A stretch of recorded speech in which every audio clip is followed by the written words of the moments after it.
Naofumi was an ugly, disgusting, lonely loser who spent a significant part of his life playing video games. Unfortunately, he faced a tough childhood. His parents, dealing with mental health issues, passed away when he was just 6. After gambling the last bit of his family's life savings, he ended up passing his time reading fan fiction at the library. One day, while at the library, a mysterious book fell from the shelves, and upon opening it, Naofumi found himself transported to another world. There, some peculiar mages had tried to summon him, and he discovered he wasn't alone. 3 other individuals, Rem, the not-so-great sword hero, Murasu, the not-so-smart spear hero, and Itsuki, the not-so-useful bow hero, shared his predicament. Introduced to the king by the mages, they learned of their summoning to save the world from waves, swarms of monsters threatening global destruction if not stopped by the 4 cardinal heroes. Despite the king's attempt to recruit strong warriors for their cause, none joined Naofumi's team. Realizing Naofumi's vulnerability without the ability to attack monsters, his party understood the need for additional help. A kind and modest girl named Mine volunteered to join Naofumi's team. Due to having only one party member, the king allocated more coins to Naofumi than the other heroes, marking the beginning of their shared adventure. After clearing the field of all the slimes and absorbing their remnants to level up his shield, Naofumi wrapped up his day by returning to the blacksmith with Mine. Attempting to wield a sword proved futile due to his holy weapon's interference, so Mine suggested he invest in affordable armor, relying on the protective capabilities of his shield. While Mine splurged on the most expensive armor, pledging to repay him in any way he wished, Naofumi, moved by her story, treated her to dinner at the town's finest restaurant. At the restaurant, Mine urged Naofumi to share a non-alcoholic grape juice with her and even proposed spending the night together. However, Naofumi, being somewhat clumsy, awkwardly explained that he only had a single bed in his room and apologized. Despite this, he left for bed with excitement, concealing his remaining 200 silver coins under his shield, looking forward to his days in the new world. The next morning, Naofumi was shocked to find his equipment changed. Attempting to wake Mine, he was surrounded by guards brandishing spears, who promptly brought him before the king. To Naofumi's surprise, Mine accused him of pinning her down and plotting with her before she could escape to Moso's room. As Naofumi attempted to deny the accusations, he came to the realization that Moso was the thief who had stolen his chainmail armor. Moso, however, claimed that Mine had given him the armor as a gift the previous night and taunted Naofumi, insisting he deserved to have his neck slashed. Confused and betrayed, Naofumi wondered why Mine would make such accusations. To his dismay, he noticed her smirking and mocking him, understanding that she had feigned everything to steal his money. Furious at the way she had sabotaged his life and believing they had all conspired against him because he was the weak and useless shield hero, Naofumi demanded to be sent back to his world. The king, however, rejected his request, explaining that new heroes could only be summoned after the death of all 4 current heroes. Faced with no other option but to defeat the oncoming waves, Naofumi, despite the disgust from others, vowed to do it on his own and forcefully pushed the guards away, declaring he would never need their help. Before leaving, he tossed all of his remaining money at Mine, expressing his anger. When Moso tried to intervene, Naofumi dismissed him as too weak and left, unaware that a mysterious spy was observing him. With his money, respect, and trust gone, he found himself shunned by the townsfolk, even facing hostility from the blacksmith. However, after witnessing the determination in Naofumi's eyes, the blacksmith offered him a robe and suggested he repay him whenever possible. Alone in the field, Naofumi diligently battled slimes, reaching level 2 by accumulating their skins. Returning to town to confront the traitor, a merchant attempted to scam him by offering a minimal amount for his 20 slime skins. Seeing through the deception, Naofumi confronted the merchant, threatening to give him a new face unless he paid a fair market value. The merchant relented, agreeing to pay the proper price, and as the blacksmith returned to his shop, he found the 5 copper coins Naofumi had promised. Night after night, Naofumi found himself sleeping in the field, discovering valuable herbs. Absorbing these herbs enabled him to unlock a new leaf shield, which in turn allowed him to enhance the quality of the herbs. When he encountered a pharmacist during the night, he successfully sold the herbs at a high price. Despite his efforts, he could only afford the cheapest food available. One day, however, his routine took a dark turn when 3 assailants cornered him in an alley, demanding his money. In response, Naofumi turned the tables by using a slime against one of the attackers and blocking the knife of another with his shield. The trio fled, leaving Naofumi to realize his powerlessness. He couldn't grow stronger without killing monsters, and his shield alone wasn't sufficient for the task. Witnessing his frustration, a shady figure claiming to be Dr. Eggman's cousin approached Naofumi with an intriguing proposition. The merchant suggested a solution involving slaves, asserting that their cursed nature made them obedient and reliable. Intrigued, Naofumi followed the merchant to his hideout, where he learned about a physically and mentally ailing demi-human girl named Raphtalia. Due to her condition and impending demise, the merchant offered her for a mere 30 silver coins, a price Naofumi decided to pay. In the slave merchant's room, a ritual marked Raphtalia as part of Naofumi's party. Before leaving, he demanded her name and scolded her for coughing. She revealed herself as Raphtalia, and Naofumi forcefully took her away. As they departed, the trader was surprised that Naofumi had chosen her, as if it were destined. Inside the blacksmith's shop, Naofumi spent 6 silvers on a weapon for Raphtalia and instructed her to use her knife on a hidden slime. When she hesitated, he activated her curse, forcing her to comply. Although weak, he managed to stab the slime, gaining XP. Naofumi declared that she would become his sword as he protected her, and they left the blacksmith for a restaurant. Upon entering the food place, Naofumi ordered the cheapest meal available and asked Raphtalia to get the same food as a child behind her. Perplexed, she questioned why he would do that, to which he simply replied that she seemed to want it. As she received the food, her eyes sparkled with delight, wondering if she could truly enjoy something so nice. Tears welled up as she ate, though Naofumi couldn't taste anything. Later that day, they resumed their slime farming, and as they finished, Naofumi's shield began leveling up. Curious about his identity, Raphtalia learned that he was the shield hero. The mention of the shield hero brought back memories for her. She recalled her family asking about her favorite hero, and when she said it was the shield hero, they were glad, as he was the only one who treated demi-humans kindly. Learning Naofumi's name, she received medicine to cure her sickness. That night, as Raphtalia slept, Naofumi observed her dreaming about the traumatic day her parents tried protecting her from a 3-headed dog and threw her into the ocean as they were devoured. Waking up screaming for her parents, Naofumi comforted her. The next morning, the pharmacist suggested that Naofumi could make more money selling medicine instead of herbs. Naofumi borrowed some tools and outside his shop noticed Raphtalia watching children playing with a ball. Despite her feigned disinterest, he saw her tail wagging and decided to buy her one. Before night fell, Naofumi attempted to secure a room but encountered reluctance from the merchant. To hasten the process, he threatened to make the merchant's face even uglier. In the ensuing days, Naofumi cared for Raphtalia, providing her with medicine and selling whatever belongings remained. They gradually ventured deeper into the forest, where they encountered a rabbit. Naofumi urged Raphtalia to stab the rabbit, but her reluctance triggered the curse. Naofumi emphasized the necessity of her ability to attack, especially considering the impending waves that threatened the world. Determined to stay by his side, Raphtalia overcame her hesitation and swiftly dispatched the rabbit, vowing not to be weak. Returning to the weapons shop that evening, Naofumi decided to purchase a larger sword for Raphtalia in preparation for more challenging quests. The blacksmith recommended a short iron sword, and Naofumi, feeling a sense of camaraderie, inquired about nearby villages to earn quick cash. A sympathetic blacksmith directed them to the nearest village, where they could find fast, albeit possibly illegal jobs. In the village, Naofumi sold the rabbit's skin to a merchant and sought directions to the nearest gold mine. Learning about a nearby coal pit, he considered selling ores for profit. Inside a barn, Naofumi checked his stats and discovered exclusive effects and skills for his shield. Excited by this revelation, he transformed his shield into a rope shield, showcasing a new ability, an airstrike shield. Feigning nonchalance, he suggested leaving immediately. As they delved into a tunnel, Raphtalia pondered what to call Naofumi, but he brushed off the question, allowing her to choose. Deep within the cave, Naofumi hammered the crystals. When finished, they encountered a 2-headed monster, triggering traumatic memories for Raphtalia. Paralyzed with fear, she faced the beast that resembled the 3-headed creature that had devoured her parents. As the monster closed in, Naofumi narrowly rescued her, diving into the water to escape the impending threat. As they climbed the mountain, Raphtalia revealed that a similar monster had wiped out her family, explaining why she cried in her sleep. Soon the creature appeared before them, a level 15 monster. Naofumi urged Raphtalia to seize the opportunity for vengeance, emphasizing that their success would prevent other children from losing their parents as she had. Charging at the monster, Naofumi blocked one attack with his shield, but the second bit into his shoulder. Faced with the possibility of his demise, he implored Raphtalia to kill the beast immediately. However, she was paralyzed with fear, unable to move. Despite Naofumi's attempts to command her, she remained terrified. Convinced that it was hopeless, Naofumi instructed her to run away before he was devoured, assuring her that she would finally be free once he was gone. Reflecting on her traumatic past and realizing Naofumi's goodness from the start, Raphtalia gathered her courage, charging forward to stab the monster in the head. In response, the beast flung her aside, turning its attention on her.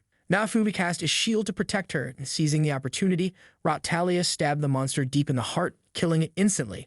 Their XP increased, and she rushed to hold Naofumi, relieved to see him alive. As she cried in his arms, Naofumi realized that she had chosen to call him by his name after demonstrating their combined power against the monster lion. 2 weeks into their monster hunting endeavors, Naofumi and Raphtalia have achieved considerable progress.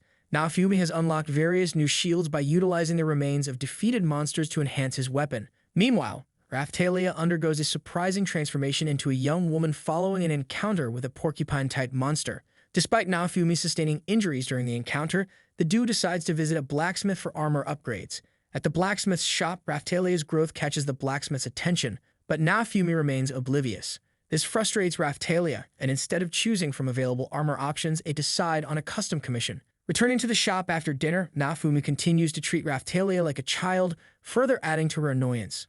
Armed with her new barbarian armor, Naofumi contemplates the unpredictable timing and location of the next wave. Raphtalia enlightens him about the red hourglass of the dragon's era, a timer counting down to the next wave and transporting the heroes to its location. Armed with the crucial information that Naofumi believes should have been provided earlier, they make their way to the tower to register. At the tower, they encounter the other heroes, Matasu, Ren, and Itsuki, and their respective parties. Matasu shamelessly flirts with Raphtalia while subtly insulting Naofumi. Furious, Naofumi decides to leave with Raphtalia, choosing to focus on preparing for the upcoming wave. Just before the impending wave, Raphtalia takes a moment to express her deep gratitude and unwavering loyalty to Naofumi. She pledges to always stand by his side, solidifying their bond. When the final grain of sand falls in the dragon hourglass, Naofumi and Raphtalia find themselves just outside the village. Realizing that the villagers haven't evacuated and the knights won't arrive in time, Naofumi confronts a harsh reality. The village is doomed unless they intervene. Rejecting the conventional hero role of boss hunting, they decide to take on frontline defense against a tide of undead and monster bees. Implementing a strategic split, Raphtalia assists in the evacuation while Naofumi lures as many monsters away from the village as possible. Executing a daring move, Naofumi brings down the flaming guard tower onto the approaching horde. Inspired by his courage, Raphtalia and several villagers join him, ready to defend their ground. Just as Melremark's knights arrive to provide support, they surprisingly resort to firebombing without regard for civilians or hero safety. A furious Raphtalia nearly engages in combat with the captain, only to be stopped by the vice-captain. Naofumi urges them to focus their firepower on the real threat, leading to a tense standoff. The higher-ranking knights eventually leave to assist the other heroes, but the vice-captain and a few lower-ranking ones choose to stay, forming an uneasy alliance with Naofumi. Eventually, the other heroes overcome the wave's boss, a formidable chimera, putting an end to the monster influx and resolving the crisis. While the other heroes anticipate rewards and praise, the villagers express profound gratitude towards Naofumi. Despite inevitable losses, they manage to minimize the devastation. Raphtalia, haunted by her own past as an orphan during the first wave, questions whether they have spared some children from that cruel fate. Naofumi reassures her, confirming that they have, and pats her head as she breaks down, shedding tears for both current victories and past sorrows. That night at the castle celebration, Naofumi felt like he was in a hellhole and attributed his presence solely to the promised cash reward from the king. Matasu tried to approach Raphtalia, but Mine intervened, whispering malevolent suggestions. Raphtalia, determined, offered Naofumi some food, but he declined harshly. Suddenly, Naofumi realized he had acquired a new ability, allowing him to teleport with Raphtalia to the scene of the wave's invasion. In the midst of this, Raphtalia persisted in offering him food, and Matasu, feeling jealous, threw a glove at Naofumi, challenging him to a duel. Claiming he aimed to free Raphtalia from her supposed slave contract, Matasu goaded Naofumi. Naofumi, asserting the legality of owning a slave, tried to leave, but a knight stopped him, and the king ordered him to accept the challenge. Despite Raphtalia affirming her willingness to follow Naofumi, the king declared she had been brainwashed.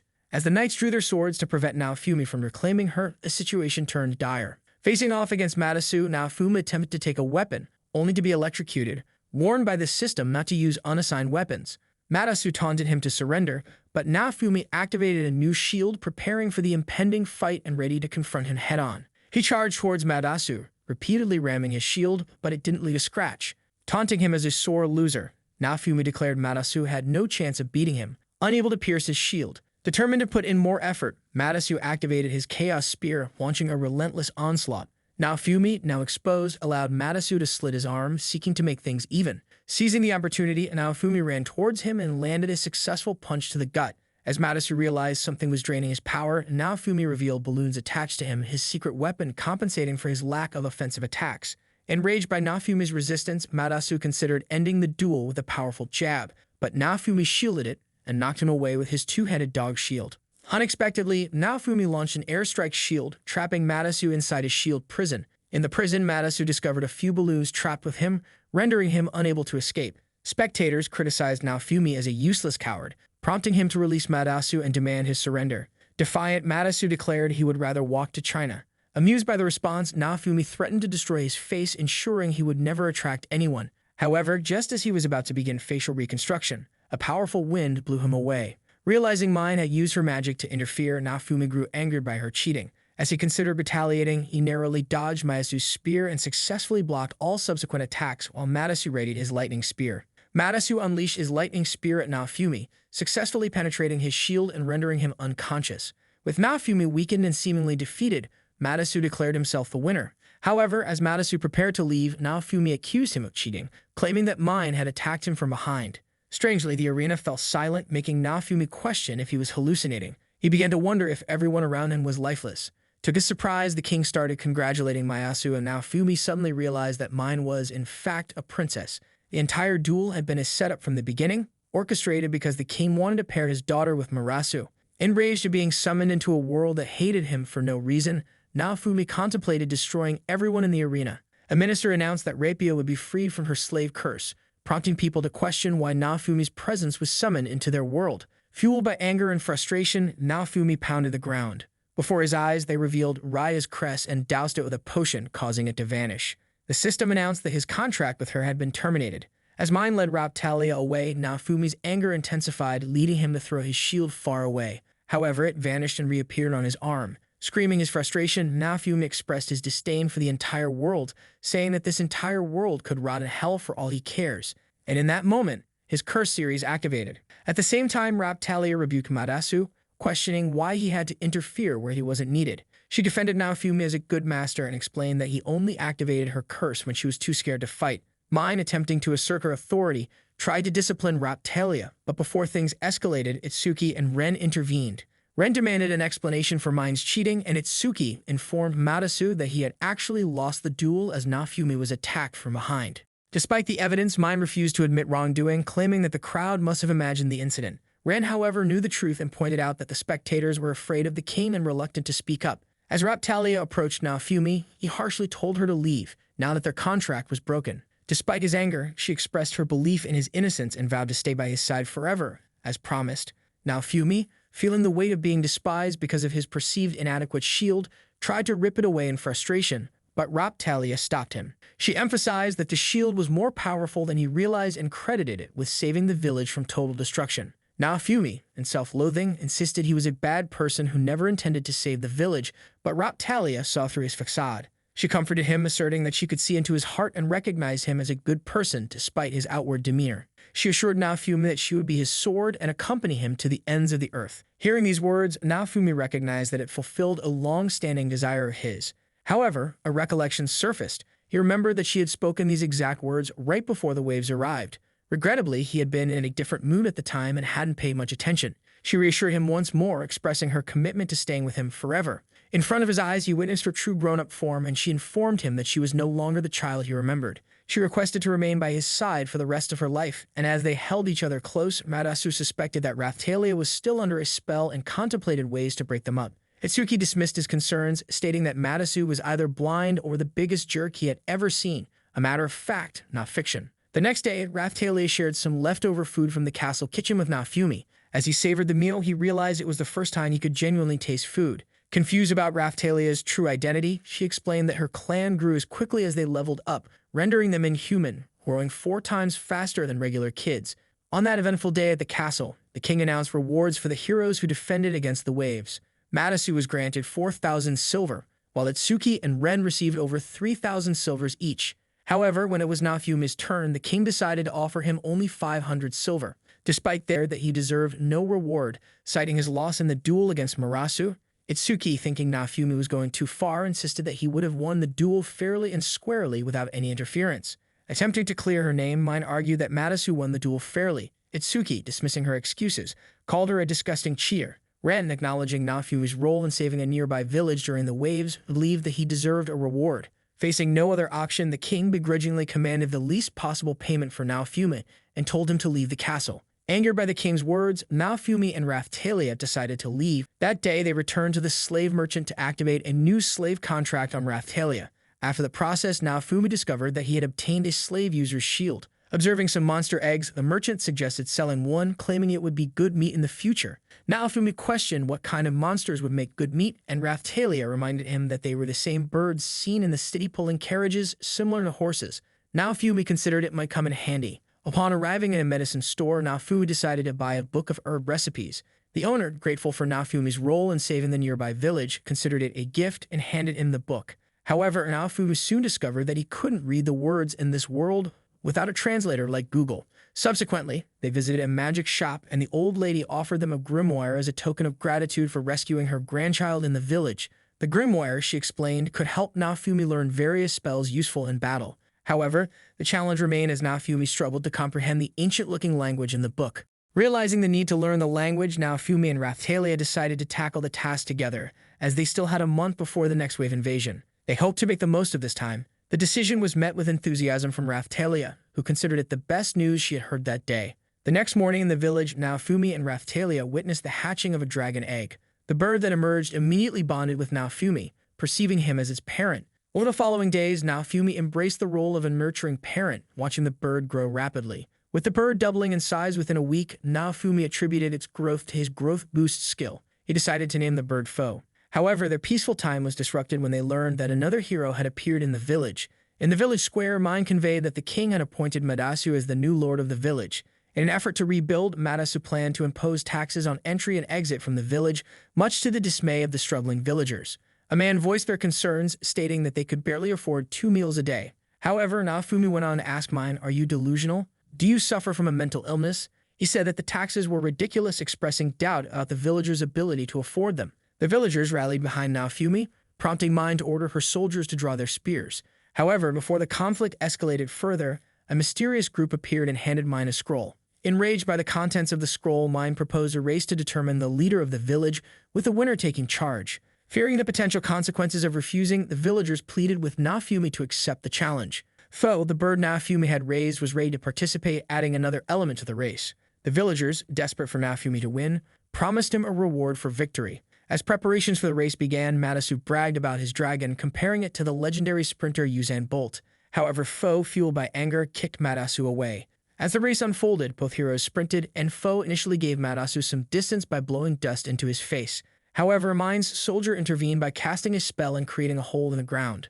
Unfortunately, Naofumi was too late to notice, and Fo slipped, allowing Madasu to take the lead. Determined to win, Fo quickly recovered and regained the lead. Unwilling to accept defeat, Mine's soldier cast another spell to slow down Fo, giving Madasu the lead once more. However, Fo's determination prevailed, and she breezed past Madasu's dragon, even blowing dust on the princess.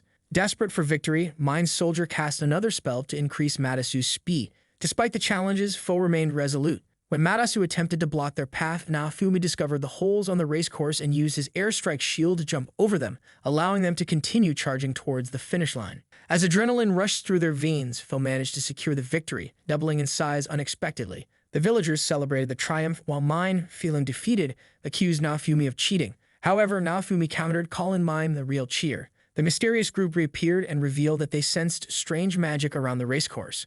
Mine tried to pin the blame on Naofumi, but the group clarified that Naofumi used healing and support magic, exposing Madasu as the actual cheater. With no more lies to tell, Mine reluctantly accepted defeat and announced their return to the castle. Madasu claimed he let Naofumi win on purpose, but Naofumi dismissed him as a useless braggart, advising him to find purpose in his life. In the evening, the villagers gathered to express gratitude to Naofumi for winning the race and saving the village. However, Naofumi declined their appreciation, insisting on receiving his reward promptly. The village chief explained that they had started saving up to reward him, but Naofumi refused the money, emphasizing the village's need to allocate funds for rebuilding. Pondering what else he could request, Fo pointed at a carriage, choosing it as their prize. Consequently, they set off in the carriage that evening. When Raphia felt sick due to the motion, she hurriedly stepped out to vomit. That night, Naofumi placed her by the fire, hoping she would feel better in the morning. Reflecting on the travel pass the village chief had provided, allowing them to travel across the country without payment, Naofumi contemplated the possibility of starting a part-time traveling business. Suddenly, Fo cuddled up with him. However, upon waking the next morning, Naofumi discovered a little girl beside him. Intrigued, he questioned her identity, and she responded that she was hungry. That morning, upon reaching the weapon shop, the smith teasingly questioned Naofumi about the number of wives he intended to have in his harem. Fo, noticing food, expressed her hunger. The smith offered her a bite, and in an instant, Fo transformed into a bird and swallowed everything whole. After her meal, Raphia explained to the smith about Fo's clan, mentioning that some birds from the flock could hatch as kings or queens and possess the ability to assume a humanoid form. She also mentioned the need for a special crest to tame them. Although Fo resisted at first, she eventually agreed to accept the crest. When the smith inquired about their request, Naofumi asked him to sell them clothes. He elaborated on Fo's issue, stating that her clothes tore whenever she transformed, causing him to lose money rapidly. When he requested a special dress for transforming species, the smith directed them to a dressmaker, clarifying that he wasn't equipped for such requests. Upon arriving at the dress shop, Naofumi explained to the dressmaker that they wanted to create a dress for Fo that wouldn't tear during her transformations. The dressmaker suggested using magic threads and explained that the cloth would be made from Fo's mana to establish a strong connection with the material. Lacking magic threads, they decided to visit the magic shop. Unfortunately, the owner informed them that she had run out of magic gemstones, which were essential for creating the threads. She assured them of finding the gemstones within a few days. Determined to earn some quick cash, they explored the village, hoping to run errands. They encountered a villager who mentioned going to the village to assist his mother with a special medication. Naofumi offered him a ride for 1 silver, but the man revealed he was broke. Naofumi then proposed exchanging the ride for food, and to expedite their journey, they abandoned the carriage, with Fo swiftly taking flight. Approaching the village entry, the guard requested their fee, but Naofumi disdainfully tossed his pass at him, declaring himself a VIP. Once inside, he offered to administer the potion to the ailing woman and instructed the man to occupy himself elsewhere. Seizing the opportunity, Naofumi enhanced the potion's potency, and upon her consumption, the woman miraculously recovered. Upon the man's return, he was astounded to find his mother in good health, and she asserted that she felt healthier than ever. When the man inquired about the potion's magical properties, Naofumi, uninterested in discussion, urged him to fulfill his end of the deal. In return, the man provided food equivalent to the agreed-upon value. As Naofumi rode away, he entertained the idea of accumulating wealth by charging destitute travelers for sustenance and reselling their goods. In the ensuing days, Naofumi continued this venture while dedicating his nights to studying the grimoire.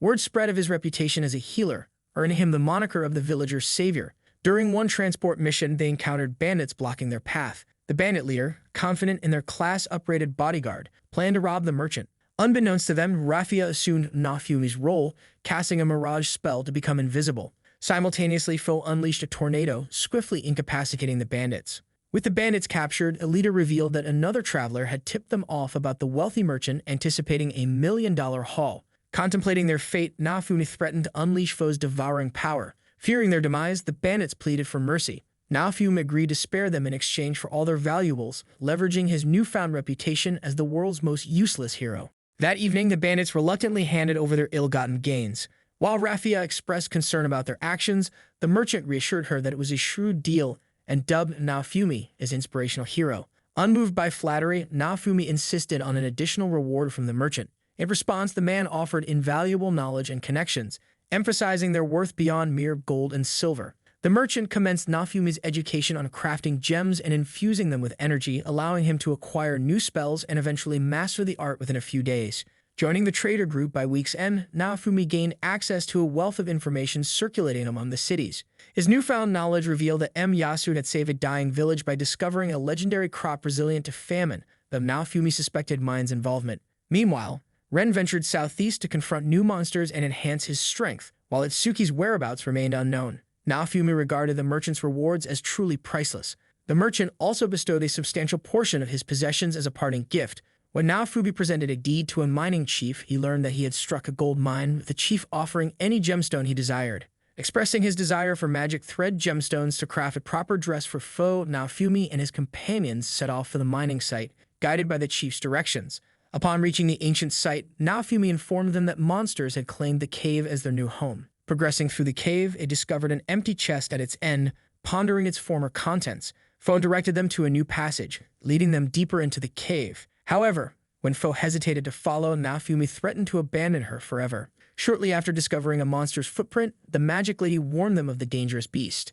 Despite the peril, Naofumi suggested pressing on. However, his torch went out and mysterious voices filled the air. The magic lady identified it as an illusion and swiftly cast an anti-illusion spell to dispel the trickery. They encountered bats, and with Fo's wind magic, they cleared the path. Naofumi absorbed the bats into his shield, acquiring a new skill. As they ventured further, they reached the gemstones but found a new monster guarding them. Concerned about the creature destroying the gems, Naofumi wondered how to acquire them. Undeterred, Raphtalia and Fo bravely charged at the monster. Despite dodging Raphtalia's sword and Fo's kick, the creature suffered a burn from the magic lady's fire blast. The monster nearly inflicted serious harm on Naofumi, but Fo intervened just in time, saving him from a powerful lightning attack. Realizing the danger, Naofumi pondered how to defeat the monster. Observing Raphtalia attempting to sneak up on the creature, Naofumi noticed its sensitivity to sound. When it detected Raphtalia's footsteps, it posed an immediate threat. Fo informed Naofumi about the monster's sensitivity to sound, and as it lunged towards them, Naofumi used his new skill, instructing Fo to scream into his shield. The horrendous scream repelled the monster. The magic lady followed up with another fire blast, weakening the creature. This allowed Raphia to stab it, with Fo delivering the final blow. Naofumi, recognizing Raphia's injury, quickly tended to her wound, advising her to be careful next time. With no monster to stop them, he successfully obtained the gemstone Naofumi, and Fo began the process of converting her mana into magic threads. However, Fo became exhausted from the demanding work. The following day, Naofumi handed the magic threads to the dressmaker for Fo's new clothes. When they returned, they found Fo stunning in her new outfit. Naofumi was relieved that he no longer had to stretch his budget for her clothes, avoiding financial strain. In an instant, Fo transformed into her bird form, and Naofumi realized he had narrowly avoided financial troubles.